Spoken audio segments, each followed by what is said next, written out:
Hello again, everybody.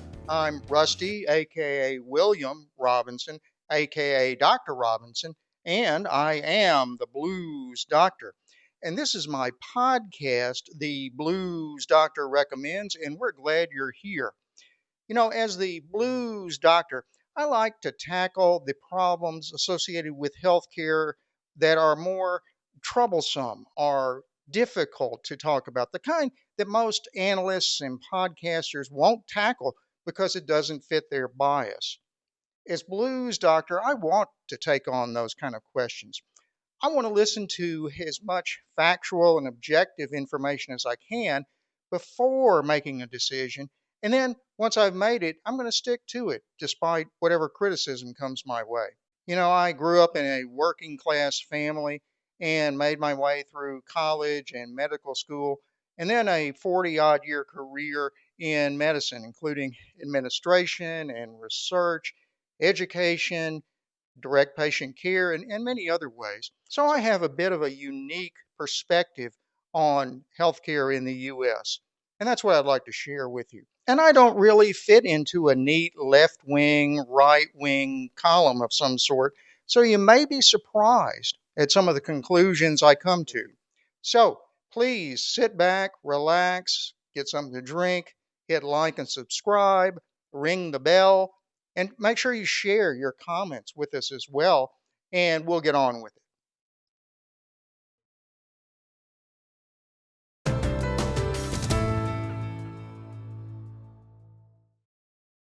Today's healthcare segment will be the second in our series on medicine and faith. In our initial episode, which was actually 2 weeks ago, I discussed a historic overview of the interactions between medicine and faith, which go back centuries, if not millennia. I thought we'd get more specific this week and examine some of the key points at which medicine and faith naturally interact. First, medicine and faith can have a complementary or holistic purpose. Doctors use traditional science based therapies while patients often find comfort and hope through their spiritual beliefs and with the experience or assistance of spiritual leaders like priests or rabbis. One of my favorite experiences like this happened several years ago. One of the members of the church that I attended was an older woman who was diagnosed with cancer, and she became a patient of mine. She was close to one of the ministers in the church, who also happened to be a friend of mine. We treated her for a couple of years, and she mentioned several times along the way that she was really scared of hospice care and didn't want to participate in that. And generally, what that means, and I've heard it a number of times from patients, is that the patient is scared of dying. They're not really scared of hospice care per se. So I understood where she was coming from. Unfortunately, as is too often the case, she eventually stopped responding to chemotherapy. I told her to call the family in for a meeting, and I think she strongly suspected that I was going to talk about ending chemo and considering hospice care. However, before she had me speak with her family, she asked if I could speak to her along with the minister by ourselves privately without the family being present. I agreed to that, and we did. And in that meeting, I explained that the treatment wasn't working and that her survival was probably measured in weeks to months. And then I brought up hospice care. She would stop me at intervals while I was talking and ask the minister for his opinion on what I was saying. And I have to say, he handled it very well. He brought up multiple ways in which her faith had sustained her during this so far, and that stopping chemotherapy did not mean that her faith had to stop. We assured her that we would continue to be her doctor and minister for as long as she wanted us to, whether she did hospice care or not. At that point, she asked for the family to come in, and we explained it again to them. She then turned to the minister and myself and looked at us and said, "Thank you," and said that she didn't want any more chemotherapy and she wanted to start hospice care. Her minister went on to do her funeral after she died. Several family members thanked me and him for being there for her and explained how much it helped her and them. Then a couple of weeks later, he and I got together for lunch to talk about the experience. It struck me at that point that he had played just as important a role in her overall care as I had. And I told him that. He then mentioned to me that this experience was the first time he really understood that he and I both had important and complementary roles to play in healthcare, in a situation like this in particular. It was a fascinating discussion, and it's stayed with me ever since. However, medicine and faith can be at odds sometimes, typically when some aspect of faith contradicts or conflicts with science-based medical treatments. Here's a few examples. The first I'd like to discuss might be called refusal of care. So, for example, Jehovah's Witness believers refusing blood transfusions. Our families choosing prayer over medical treatments for illnesses that would otherwise have high survival rates. My experience has been that most healthcare providers are willing to work with the beliefs of adult patients, although I will say that the great majority of Jehovah's believers that I've encountered have eventually agreed to have blood products if and when it became clear that they were on the verge of death. However, there are a few documented cases of patients who died refusing transfusion. The bigger problem in this situation is typically when children are involved.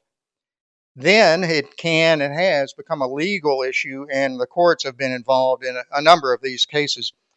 To my mind, the ethical thinking is this. While parents have by far the most important say in the care of their children, society as a whole also has a stake in the lives of children and wants to protect every child. That's why we have child protective services and legal methods for removing a child from a home with an irresponsible parent.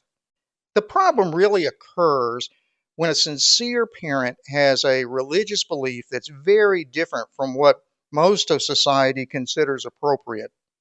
That's when you're obligated to bring in hospital-based ethical policy groups or, if necessary, the court system. I spoke once with a friend from high school who became a judge, and he told me that those are among the most difficult cases he'd ever worked with. The judges in that situation have to balance parental rights against community standards, and there really is no easy answer. Again, many, if not most patients, will change their mind and agree to the use of traditional medicine as they see a child getting sicker. But there are cases, again, of children who have died in that situation. And these cases typically receive very broad and often less than sympathetic media coverage. I get it. I certainly wouldn't want to be a judge in that situation. Another area of conflict between medicine and religious beliefs involves reproductive and genetic technology. And this is actually much more common than refusal of care. There are large groups, including the Roman Catholic Church and others, that have religious objections to contraception, to in vitro fertilization or IVF, and particularly abortion. And these services are typically limited at faith-based hospitals or clinics. Now, I'm not going to get into a discussion of abortion in this setting, other than to acknowledge that a conflict exists and that it's become a major political issue. I can comment a little on contraception and advanced fertility treatments. It's well documented that 95% of Catholics in the U.S. have used contraceptives other than natural family planning at some point during their lives. And that's virtually identical to the rate at which non-Catholics in the U.S. use contraceptives. Also, about 65% of Catholics who are offered in vitro fertilization or other assisted reproductive technology services will accept it, which is also almost identical to the rate at which non-Catholics who are offered those services will accept them. And that's despite the fact that the church officially disapproves of both. There have been some hints from the Vatican in recent years that might indicate a willingness to re examine some of these positions, but no specific statements have been made to date. Another conflict between medicine and religion can involve dietary and biological laws.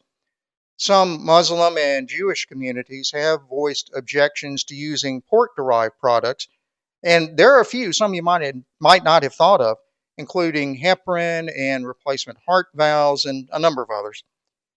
There are a handful of cases documented, but this seems to be very uncommon. I've actually never encountered one of those in my career. I spoke with a Jewish friend of mine about the dietary laws once, and he reminded me that under both the Torah and the Talmud, the intent is considered primary. That is, if a situation arises where a rule would result in harm to an individual, then the rule can be overlooked. If a starving man, for example, comes across a feral pig that could keep him alive if he killed and ate it, then it's permissible to eat the pig in that situation. Same thing applies to medicine for most Jewish communities. The next one is a little more tricky, sometimes called conscience rights, that is, when healthcare providers refuse to provide procedures that violate their own personal religious beliefs. Again, abortion and contraception come to mind. And there certainly are doctors who believe abortion is murder and that contraception is bad. I can share a brief story from when I was in training. We actually had a young woman patient who was pregnant with what appeared to be twins at first glance based on ultrasound. However, one of the pregnancies, the fetus, was normal by ultrasound. It looked like a normal developing baby at about 16, 18 weeks or so. But the other, which was immediately adjacent to it inside the uterus, was a gestational trophoblastic tumor or neoplasm. It's sometimes known as a molar pregnancy or, in rare cases, a choriocarcinoma. Well, one of the rare complications of that tumor, that is the gestational trophoblastic neoplasm, is that it can occasionally cause overwhelming respiratory failure, and it can only be treated by evacuating the uterus. In other words, removing the gestational trophoblastic neoplasm from the uterus via D&C or a procedure like that. And this patient of ours developed that, and she was about as sick as I had ever seen anyone, and she was going downhill rapidly. I was a fellow at the time, and I knew she had to have the D&C or dilatation and curettage of the uterus. And I also know that that procedure would cause the normal pregnancy to die as well.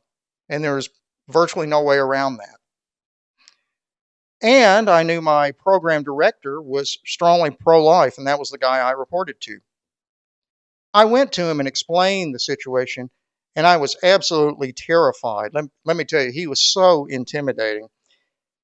He thought about it for a minute and told me to go ahead and do it, but to find another faculty member who was pro-choice and would agree to be the physician of record on the case.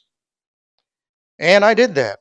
I found another one of our faculty who very graciously agreed to serve as faculty of record. And I took the patient to the operating room. Right before we went into the OR, I called our program director and told him we were starting because he had wanted to know because he was going to actually leave campus at that time. He did the procedure, and it was tricky. I didn't know for sure at that point whether we could even get her in and out of the OR alive or not. But anyway, we made it through it. And then when she was in recovery, I called our program director back again and told him, and he came back to campus and went back to work. And amazingly, she recovered very rapidly. Within 3-4 days, she was on her feet and walked out of the hospital to go home. The point of this story being that most of the time, people can be sincere in their beliefs and still be willing to find a solution to difficult problems like this. You know, after I reviewed a number of the potential negative interactions between faith and medicine, as we've talked about here so far, I think I can come to, and I think most people can come to some conclusions. First, conflicts between medicine and faith are uncommon to the point of being rare. Most people are willing to work around them in some way, as is the case of Roman Catholics who use contraception. They understand full well that the church officially disapproves. They also understand that the church is composed of humans, all of whom are flawed and none of whom have God's wisdom or power. As such, the decision as to what is sinful and how serious that sin is not in their hands. Those who choose to use contraceptives have accepted the notion that the decision is between them and their God and no one else. Conflicts created by religious, dietary, or biological laws are also generally avoidable when both parties are aware of the situation. There are only a relative handful of cases where some accommodation can't be reached. The same thing applies to the so-called conscience rights of providers.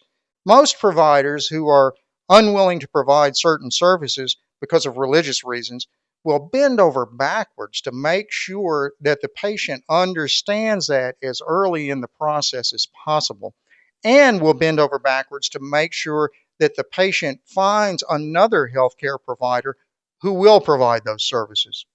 I feel confident that few to no healthcare providers really want to force their beliefs on a patient. Even doctors as sincere and devoted as my program director was in the case I mentioned here have no desire to generate animosity among patients or colleagues or their community. If I've made any substantive errors, please let me know and I'll do my best to correct them in a future episode. Also, if you have questions or comments about the role of faith or spirituality in medicine, particularly if you have a personal story that you'd be willing to share, please let us know that as well. I read all the comments and I'll answer you as soon as possible. I know many of you have strong opinions about your faith and about healthcare, so this is the chance to let them be known.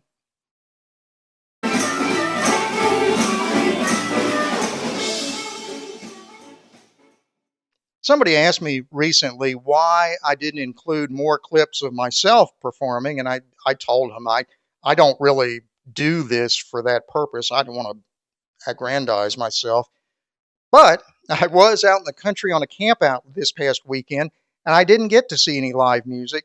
So here's an old one of me to fill that spot.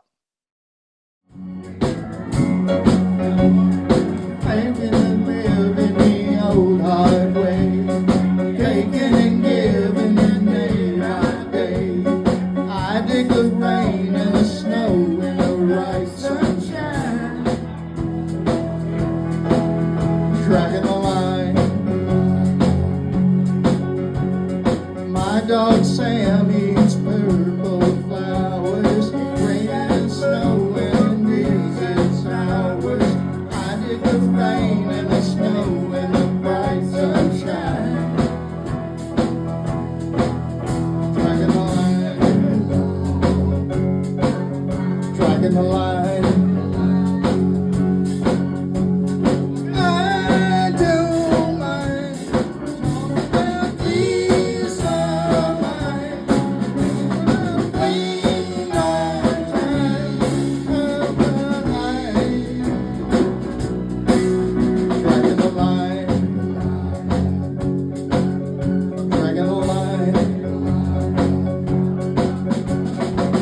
A free and easy spirit, hugging a tree when you get near it. I dig this rain and the snow and the bright sunshine. Dragging the line, dragging the line. And that's about all we have for this week. I mentioned I was on a camp out this weekend, and I was. That was with the Woodwalkers group, and I'll put the logo up on screen here. That group is devoted to Bigfoot and other cryptid reports. And we went to what is called Land Between the Lakes, which is a national recreation area in Tennessee and Kentucky, and from which there are a number of reports that seem to be consistent with Bigfoot or other cryptids. And we did experience some unusual things. But more importantly, I met some very nice and very interesting people, including Cam Buckner. Turns out Cam is the creative force behind the Dixie Cryptids podcast, and he is a good old Memphis, Tennessee boy like myself. We talked about Memphis history and people and places we shared in common, as much as we did about Bigfoots and cryptids. And I'll tell you, he's a great guy. Good to meet you, Cam, and we'll stay in touch, please. Anyway, as I usually say at this point, please watch next week's podcast. Okay? See you later.